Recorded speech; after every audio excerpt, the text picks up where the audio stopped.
నమో భగవతే వాసుదేవాయ నమః. అందరికీ నమస్కారం అండి. ఇవాల్టి వీడియోలో 2025వ సంవత్సరంలో జనవరి 10వ తేదీన శుక్రవారం రోజున మనకి వైకుంఠ ఏకాదశి పండుగ అయితే వచ్చిందండి. ఈ రోజున మనము ఇంట్లోనే చాలా తేలికైన పద్ధతిలో పూజ ఎలా చేసుకోవాలి, ఉపవాసం ఎలా ఉండాలి, నియమాలు ఏం పాటించాలి, ఒకవేళ ఉపవాసం ఉండలేని వాళ్ళు పూజను ఎలా చేసుకోవాలి అన్నీ కూడా క్లియర్గా నేను ఈ వీడియోలో అయితే తెలియజేస్తున్నాను. వీడియోని మాత్రం స్కిప్ చేయకుండా చూడండి. మనకి ప్రతి సంవత్సరము కూడా 24 ఏకాదశులు అనేటివి ఉంటాయండి. నెలకి 2 ఏకాదశులు చొప్పున 24 ఏకాదశులు అయితే ఉంటాయి. ఈ ఏకాదశుల్లో ముఖ్యమైన ఏకాదశి ఈ వైకుంఠ ఏకాదశి అండి. మన పురాణాల ప్రకారం ఈ రోజున వైకుంఠ వాకిళ్ళు అనేటివి తెరుచుకుంటాయి అని, వైష్ణవాలయంలో ఉత్తర ద్వార దర్శనం కోసం భక్తులు తెల్లవారుజాముని భగవద్ దర్శనార్థం కోసం వేచి ఉంటారు అని చెప్తూ ఉంటారండి. ఈ రోజున మనం ప్రత్యేకంగా విష్ణుమూర్తిని అయితే మనం ఆరాధించాలి. మీ దగ్గర విష్ణుమూర్తి ఫోటో ఉంటే ఫోటో కానీ, లేదా దశ అవతారాలలో ఏ మూర్తి ఫోటో ఉన్నా కూడా అండి, అంటే నరసింహస్వామి ఫోటో కానీ, వెంకటేశ్వర స్వామి ఫోటో కానీ, ఇలా మీ దగ్గర ఏ ఫోటో ఉన్నా సరే పూజలో పెట్టుకోవచ్చండి. నేనైతే నా దగ్గర వెంకటేశ్వర స్వామి ఫోటో ఉందండి, అందుకని వెంకటేశ్వర స్వామి ఫోటో పెట్టుకున్నాను. అయితే ఈ రోజున పూజ ఎలా చేసుకోవాలండి అంటే, మామూలుగా అయితే ఏకాదశిలో ఏకాదశి వ్రతం అనేది ఆచరిస్తారండి. ఈ ఏకాదశి వ్రతం అనేది కొద్దిగా నియమనిష్టలతో అయితే ఉంటుందండి. ఏకాదశి ముందు రోజున దశమి రోజున రాత్రి నుంచి ఉపవాసం అనేది ఉండాలండి. ఏకాదశి రోజున పూర్తిగా ఉపవాసం ఉండి ద్వాదశి రోజున ఉదయాన్నే మీరు ఉపవాసాన్ని అయితే విరమించాలండి. ఈ విధంగా ఏకాదశి వ్రతాన్ని అయితే ఆచరించాలి. చాలామంది ఉపవాసం అనేది ఉండలేని వాళ్ళు, హెల్త్ ఇష్యూస్ అనేటివి ఉన్నవాళ్ళు, వాళ్ళు ఏం చేస్తూ ఉంటారంటే ఈ ముక్కోటి ఏకాదశి రోజున ఉదయాన్నే ఉపవాసం అనేది ఉండి, అంటే పాలు కానీ పండ్లు కానీ అలాంటివి అయితే మీరు తీసుకోవచ్చండి. ఇలా మీరు ఉపవాసం అనేది ఉండి స్వామివారికి పూజ చేసుకొని తర్వాత మీరు మీ దగ్గరలో ఉన్నటువంటి వైష్ణవాలయంకు వెళ్ళి స్వామివారికి దర్శనం అనేది చేసుకోండి. ఈ విధంగా అయితే చేసుకుంటూ ఉండొచ్చండి. అయితే ఈ రోజున ఇంట్లో ఎలా చేసుకోవాలండి అంటే, ఇంట్లో అయితే మీరు ఉదయాన్నే తలస్నానం చేసుకొని ఇంటిని వాకిలిని శుభ్రం అనేది చేసుకోవాలండి. ముందుగా అయితే పూజకు కావలసిన పూజా సామాగ్రి మొత్తం కూడా మీరు ముందు రోజునే మీరు ప్రిపేర్ అనేది చేసుకొని పూజ కోసం అన్నీ సిద్ధం అనేది చేసుకోవాలండి. ఈరోజు పూజలో ప్రత్యేకంగా స్వామివారికి ఎంతో ఇష్టమైనటువంటి పిండి దీపాలు అనేటివి రెడీ చేసుకోవాలండి. కనీసం ఒక్క పిండి దీపం అన్నా సరే వెలిగించండి, చాలా మంచిది. నేనైతే ఇక్కడ విష్ణుమూర్తి కోసం 5 పిండి దీపాలను అయితే నేను సిద్ధం చేసుకున్నానండి. పిండి అనేది తీసుకొని అందులో కొద్దిగా బెల్లము, నెయ్యి వేసుకొని కొద్దిగా పాలని అలానే నీళ్ళని కలుపుకుంటూ ఈ విధంగా పిండి ముద్దలను అయితే చేసుకొని ఆ పిండి దీపాల మీద నేను స్వామివారి నామం గుర్తులు అనేటివి వేసుకున్నానండి. నామం అనేది వేసుకొని తర్వాత చక్కగా అందులో ఒత్తులు అనేటివి వేసుకొని, ఇక్కడ చాలామంది ఎర్ర ఒత్తులు కూడా వేస్తూ ఉంటారండి, అవి కూడా వేసుకోవచ్చండి. నేనైతే ఇక్కడ నార్మల్ ఒత్తులు అనేటివి నువ్వుల నూనె కానీ ఆవు నెయ్యి కానీ పిండి దీపాలలో అయితే వేసుకొని మీరు దీపారాధనకైతే సిద్ధం చేసుకోవాలండి. ఈ ఏకాదశి రోజున ప్రత్యేకంగా చాలామంది ఇళ్లలో అయితే వైకుంఠ నామాలు అనేటివి వేసుకుంటూ ఉంటారండి. అంటే తిరునామాలు అంటాం కదా మనము, స్వామివారి సుదర్శన చక్రము, నామము ఇవన్నీ కూడా వేసుకుంటూ ఉంటారండి. నేను కూడా ఈరోజు పూజలు అయితే ప్రత్యేకంగా పీఠం అనేది ఏర్పాటు చేసుకొని స్వామివారి పీఠం దగ్గర నేను జేగోరుతో అలికి స్వామివారికి నామాలు, శంకు చక్రాలు అయితే వేసుకున్నానండి. మన పురాణాల ప్రకారం శ్రీ మహావిష్ణువు గరుడ వాహనదారుడై 3 కోట్ల దేవతలతో భూలోకానికి దిగివచ్చి భక్తులకు దర్శనమిస్తాడు. అందుకని దీనిని ముక్కోటి ఏకాదశి అనే పేరుతో కూడా అయితే పిలుస్తారండి. పీఠం మీద ఒక వస్త్రం అనేది వేసుకొని, ఏదైనా సరే ఉతికిన వస్త్రం కానీ కొత్త వస్త్రం కానీ వేసుకోవాలండి. తర్వాత ఆ పీఠం మీద కొద్దిగా బియ్యం అనేది వేసుకొని అందులో కొద్దిగా పసుపు కుంకుమ అనేది పెట్టుకొని దాని మీద స్వామివారి మూర్తి ఫోటో అనేది పెట్టుకోవాలండి. నేను చెప్పాను కదండి, నా దగ్గర వెంకటేశ్వర స్వామి ఫోటో అయితే ఉందండి. స్వామివారి ఫోటోకి చక్కగా గంధం కుంకుమ బొట్లు అనేటివి పెట్టుకొని పుష్పాలతో అలంకరణ అనేది చేసుకున్నానండి. తర్వాత స్వామివారి ఫోటోకి ఇరువైపులా 2 దీపపు కుందులను అయితే ఏర్పాటు చేసుకున్నాను. తర్వాత నా దగ్గర అయితే స్వామివారి విగ్రహం అయితే ఉందండి. ఈ విగ్రహానికి అయితే నేను చక్కగా తులసి దళంతో అలానే స్వామివారికి పసుపు కుంకుమ జలంతో అభిషేకం అనేది చేసుకున్నాను. మీ దగ్గర విష్ణుమూర్తి విగ్రహం ఉన్నా కూడా చక్కగా మీరు తులసి జలంతో అన్న అభిషేకం చేసుకుంటే చాలా మంచిదండి. ఈ రోజు చాలా శక్తివంతమైన రోజు, మంచి రోజు కాబట్టి ఇలాంటి పనులు అనేటివి చేస్తే, అంటే అభిషేకాలు చేయలేని వాళ్ళు చూడడం కానీ, లేదు అభిషేకం అనేది చేసుకున్న, స్వామివారికి తులసి దళంతో పూజ చేసిన, పిండి దీపాలంటూ పెట్టిన, స్వామివారికి ఈ రోజున చక్కగా నిండు భక్తితో పూజ చేసినా కూడా స్వామివారి అనుగ్రహం అనేది తప్పకుండా మీ అందరికీ ఉంటుందండి. పూజలో తప్పకుండా మనము లక్ష్మీ అమ్మవారి ఫోటో అనేది పెట్టుకోవాలండి, అమ్మవారి విగ్రహం ఉన్న. ఎందుకంటే స్వామి ఎక్కడ ఉంటారో అమ్మవారు అక్కడే ఉంటారు కదా అండి, కాబట్టి అమ్మవారిని కూడా పెట్టుకోవాలి. ఏ పూజకైనా సరే మనం ముందుగా ఆదిదేవుడు, విఘ్న నివారకుడు గణపతిని అయితే మనం పెట్టుకొని పూజించుకుంటామండి. మీ దగ్గర గణపతి ఫోటో ఉంటే ఫోటోని పూజలో పెట్టుకోవచ్చు. లేదు అనుకున్న వాళ్ళు గణపతి విగ్రహం ఉన్నా లేదా పసుపుతో చిన్న గణపతిని చేసుకొని మీరు పూజలో పెట్టుకోవచ్చండి. పూజలో మీరు ఎన్ని దీపాలు పెట్టాలండి అన్న విషయానికి వస్తే ఎన్ని దీపాలైనా పెట్టుకోవచ్చండి.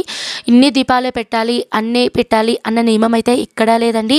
2 కానీ 1 కానీ కనీసం మీకు ఏవీ లేని వాళ్ళు ఒక చిన్న ప్రమిదలో, మట్టి ప్రమిదలో ఒక దీపం వెలిగించినా కూడా నిండు భక్తితో వెలిగించినా సరిపోతుందండి. ఈ రోజున ఏకాదశి రోజున చాలా విశేషం కాబట్టి ఈ రోజున ఉపవాసం అనేది ఉంటే చాలా మంచిదండి. ఉపవాసం అనేది చాలామంది రకరకాలుగా ఉంటారండి. నార్మల్గా పురాణాల ప్రకారం మనకి ఏకాదశి వ్రతం అనేది ఆచరిస్తూ ఉంటారండి. చాలామంది సంవత్సరం మొత్తం కూడా ప్రతి ఏకాదశికి ఉపవాసం అనేది ఉంటూ ఉంటారు. మన పురాణాల ప్రకారం ఏకాదశి ఉపవాసం అనేది ఈ విధంగా చెప్పబడిందండి. ఏకాదశి ముందు రోజున, దశమి రోజున రాత్రి మీరు లైట్గా ఫుడ్ అనేది తీసుకొని ఏకాదశి రోజున పూర్తిగా ఉపవాసం ఉండి ఏకాదశి తర్వాతి రోజు ద్వాదశి రోజున మీరు ఉపవాసాన్ని అయితే విరమించాలి. ఈ విధమైనటువంటి నియమం అయితే ఉందండి.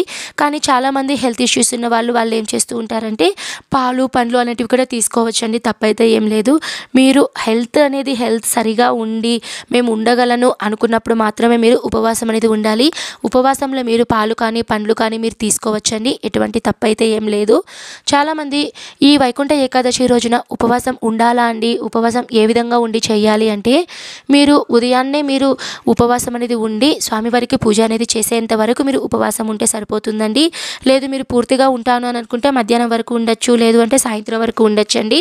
ఈ విధమైనటువంటి ఉపవాస నియమాలు అయితే పాటించాలి. నేనైతే చక్కగా ఇలా స్వామివారి విగ్రహాలన్నీ పెట్టుకున్న తర్వాత పుష్పాలతో అలంకరణ చేసుకొని తర్వాత అక్షింతలు అనేటివి ఒక్కొక్క పిండి దీపం దగ్గర వేసుకొని సాక్షాత్తు విష్ణుమూర్తిగా భావించి నేను నమస్కారం అనేది చేసుకున్నాను. మీకు షోడశోపచార మంత్రాలు కనుక తెలిస్తే మీరు పూజ చేసుకోవచ్చండి. మీకు షోడశోపచార మంత్రాలు తెలియవు అనుకున్న వాళ్ళు పంచోపచార మంత్రాలతో కూడా మీరు పూజ చేసుకోవచ్చు. ముందుగా అయితే మీరు ఆదిదేవుడు, విఘ్న నివారకుడు గణపతికి అయితే మీరు పూజ అనేది చేసుకోవాలండి. ధూపం, దీపం, నైవేద్యం అనేది సమర్పించి, అంటే ఏదైనా ఒక చిన్న బెల్లం ముక్కనైనా సరే నైవేద్యంగా పెట్టచ్చండి. ఏకాదశి రోజున ఏ నైవేద్యం పెట్టాలండి పర్టికులర్గా అంటే ఏకాదశి రోజున ఎట్టి పరిస్థితుల్లో అన్నంతో, బియ్యంతో చేసినటువంటి నైవేద్యాలు ఏవి పెట్టకూడదండి. గోధుమ రవ్వతో పాయసం కానివ్వండి, లేదు పాలను కానివ్వండి, లేదు అంటే మనకి పేలాలు ఉంటాయి కదా అండి, మన మొక్కజొన్న ఉంటాయి కదా, పేలాల పిండి, వీటితో అయితే మనం నైవేద్యంగా పెట్టాలండి. అంతేకాని ఎట్టు పరిస్థితుల్లో మీరు బియ్యంతో నైవేద్యం అనేది పెట్టకూడదండి. ఎందుకండి అంటే మన పురాణాల ప్రకారం ఏకాదశి వ్రత మహత్యం కథ అనేది ఉందండి. ఆ కథలో అయితే మనకి బియ్యంలో మురా అనే రాక్షసుడు నివసిస్తాడట అండి. ఈ ఏకాదశి వ్రత కథ అనేది ఆల్రెడీ మన ఛానల్లో ఉందండి. ఈ ఏకాదశి రోజున ఎవరైతే ఉపవాసం ఉండి పూజ చేస్తారో వాళ్ళకి ఆ శ్రీమన్నారాయణ అనుగ్రహం అయితే ఉంటుందండి. ఈరోజు ఎవరైతే బియ్యంతో అన్నం అనేది తిని పిండి పదార్థాలు ఈ బియ్యంతో చేసినటివి తింటారో వాళ్ళకి దరిద్రం అనేది పడుతుంది అని చెప్తారండి. అందుకని ఈ రోజున ఎక్కువగా ఉపవాసం అనేది లైట్ ఫుడ్, అంటే వాళ్ళు ఇడ్లీలు అనేటివి సాత్వికంగా తీసుకోవడము, పాలతో ఫ్రూట్స్ అనేటివి తింటూ ఉంటారండి. ఈ విధమైన నియమం కూడా ఉపవాసం అనేది చేస్తూ ఉంటారండి. ఈ ఏకాదశి రోజున ప్రత్యేకంగా ఉత్తర ద్వార దర్శనం అనేది చేస్తూ ఉంటారండి. ఈ ఏకాదశి రోజున శ్రీ మహావిష్ణువు గరుడ వాహనదారుడై 3 కోట్ల దేవతలతో భూలోకానికి దిగివచ్చి భక్తులకు దర్శనమిచ్చి ఈ ఒక్క ఏకాదశి 3 కోట్ల ఏకాదశులతో సమమైన పవిత్రతను సంతరించుకున్నందువలన దీనిని ముక్కోటి ఏకాదశి అనే పేరుతో కూడా అయితే పిలుస్తూ ఉంటారండి. ఈ ఏకాదశి అనేది చాలా విశేషమైనదండి. ఈ రోజున తప్పకుండా మీరు స్వామివారికి పూలు, అక్షింతలతో ఇవేవీ లేవు అనుకున్న వాళ్ళు తులసి దళంతో మీరు కనుక స్వామివారిని అర్చిస్తే చాలా మంచిదండి.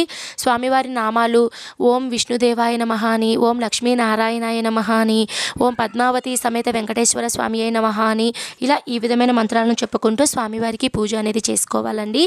స్వామివారికి పూజ అంతా అయిన తర్వాత నైవేద్యం అనేది సమర్పించి చివరిగా మంగళహారతితో నీరాజనం అనేది ఇవ్వాలండి. పూజ అంతా అయిన తర్వాత మీరు మీ దగ్గరలో ఉన్నటువంటి వైష్ణవ ఆలయానికి వెళ్ళి ఉత్తర ద్వార దర్శనం గుండా మీరు దర్శనం అనేది చేసుకోండి. మీకు వైకుంఠ ప్రాప్తి అనేది కలుగుతుందట అండి. వైకుంఠ ఏకాదశి రోజున నియమ నిష్టలతో పూజ అనేది చేసుకున్న వాళ్ళకి మరుజన్మ ఉండదు అని పురాణాలు అయితే చెప్తున్నాయండి. వైకుంఠ ఏకాదశి రోజున విష్ణు పూజ, గీతాపారాయణం, గోవింద నామస్మరణ, పురాణ శ్రవణ, మోక్షప్రాప్తి అనేది కలిగిస్తుందట అండి. ఈ రోజున వైష్ణవ దేవాలయాల్లో ప్రత్యేకమైనటువంటి పూజలు, పురాణాలు, ప్రవచనాలు, ప్రసంగాలు ఇవన్నీ కూడా ప్రత్యేకంగా అయితే జరిపిస్తూ ఉంటారు. ఈరోజు ముఖ్యమైనగా మీరు చేయవలసింది ఏంటంటే ఉపవాసం, కుదిరితే మీరు జాగరణ అనేది చేయాలండి. అటు తర్వాత జపం, అటు తర్వాత ధ్యానం అనేది చేయాలి అని మన పురాణాల్లో అయితే తెలియజేయబడిందండి. ముక్కోటి దేవతలతో భూలోకానికి దిగివచ్చి భక్తులకు దర్శనం ఇస్తారు అని ఒక నమ్మకం ఉంది కాబట్టి ఈ రోజున తప్పకుండా విష్ణుమూర్తికి పూజ అనేది చెయ్యండి. ఆ విష్ణుమూర్తి యొక్క అనుగ్రహం అనేది మీ అందరి మీద ఎప్పుడూ ఉండాలని మనస్ఫూర్తిగా కోరుకుంటున్నాను. ఇదండి ఈ వీడియోలో క్లియర్గా ముక్కోటి ఏకాదశి రోజున పూజ ఎలా చేసుకోవాలి అన్నీ తెలియచేశాను కదండి. నేను మరో మంచి వీడియోతో మీ ముందైతే ఉంటానండి. ఈ వీడియో మీద మీకు ఇంకా ఎవరికైనా డౌట్స్ ఉంటే కామెంట్ చేయండి. ప్రతి ఒక్కరికి రిప్లై అనేది ఇస్తాను. ఓకే అండి. సర్వే జన సుఖినో భవంతు. స్వస్తి.